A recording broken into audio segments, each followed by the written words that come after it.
Let's see where this takes me. I think I can finish verbs right now. 59th day, first video. I'm going to have some more things to say maybe tomorrow about this class and what's going on. One thing I do want to point out though now, because it's been long enough since I've said it, and some people might have just started to watch this, there is a website, humanitynotes.com, and there is a complete set of notes from last year that a student, Josh Wagner, put online. I have mentioned that several times, but I should probably come back and remind you of it now and then. I make some mistakes. I made some mistakes last year. In his notes there are some mistakes. But if you haven't been taking notes, there you are. You could see a good set of notes. The order is not quite the same. Well, all right, anyway, back to verbs. This is all the average student of foreign language ever needs to know about verbs. That's my claim, and I'm about finished. That's a bold claim, but there are helping verbs in English. They're also called auxiliaries. I don't know, I'm not sure if there's an I goes in there or not.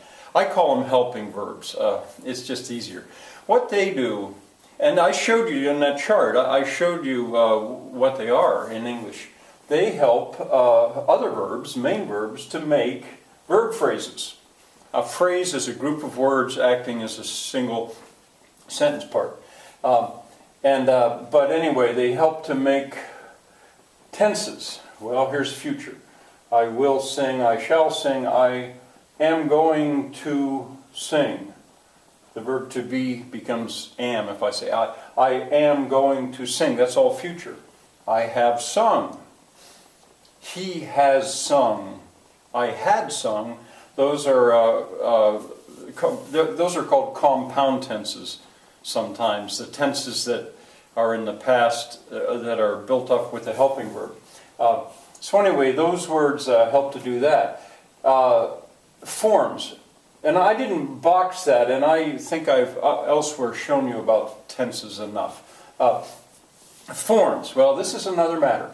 There is a form called the progressive form, which gives you the feeling that something is continuing to go on. It's in the present tense, but it's still going on. For example, I could say, I sing.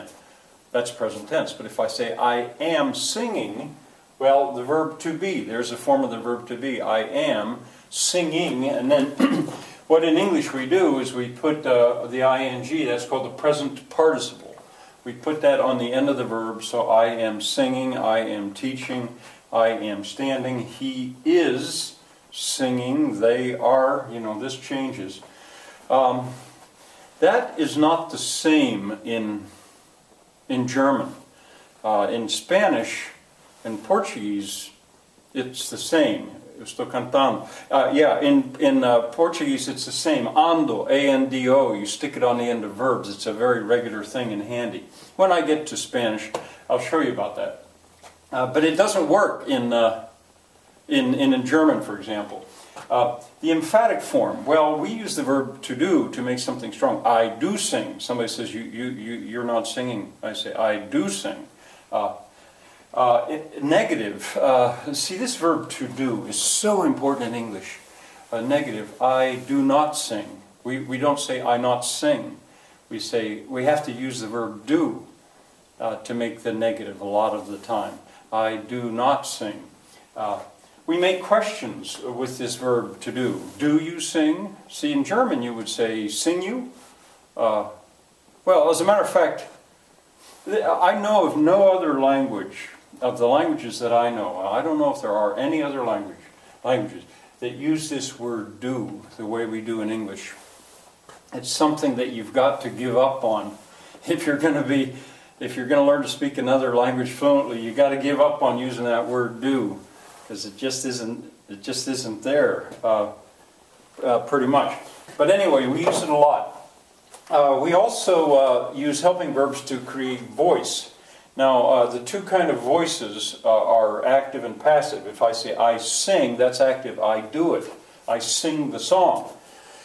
But if I can say basically the same thing by saying the song is sung by me, I'm still doing the singing, the song is sung by me, that's called the passive voice.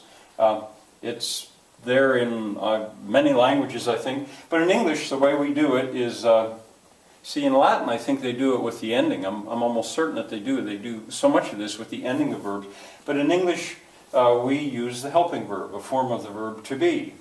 The songs are sung by the children. And you can mix these. The songs are being sung by the children. Verb phrases can get very, very complicated. Maybe sometime for playfulness later, I'll show you just how complicated and extensive verb phrases can be. Moods. There are also things called moods. Normally you would say, it sounds strange to say, I were a teacher. No, I was a teacher. But if you say, there's a conditional mood, if I were a teacher, I would teach this course. Well, then you say, I were. And why does that happen? It happens because of mood. That's the conditional mood when the word if is there. And there's also another mood called a subjunctive mood. I wish I were a better teacher. Well, some people in English will say, I wish I was a better teacher. It works, but that's called substandard English. When you say, I wish, that now calls for what's the subjunctive mood. Very interesting aspect of language, I think, for me. In Portuguese, there's a future subjunctive mood that does not exist in English, and it was so satisfying when I got control of it because I could use it. But I think I'm going now with this beyond what the average student of foreign language ever needs to know about verbs. There is more to know. There's more to know. But I think that's a lot, and I'm giving it to you as a pretty heavy dose. All right, after Thanksgiving, that's going to be, I'm still going to teach tomorrow, and doing something extra over the weekend, but after Thanksgiving, that would be next Tuesday, when I resume the teaching of grammar, I'm going to leave verbs behind. Adjectives, adverbs, they're not going to be so hard. And pronouns are simply amazing. So we're going through some hard stuff here, but stick with me. All right, I'll be back in just a little bit with a little bit more about Hebrew literature.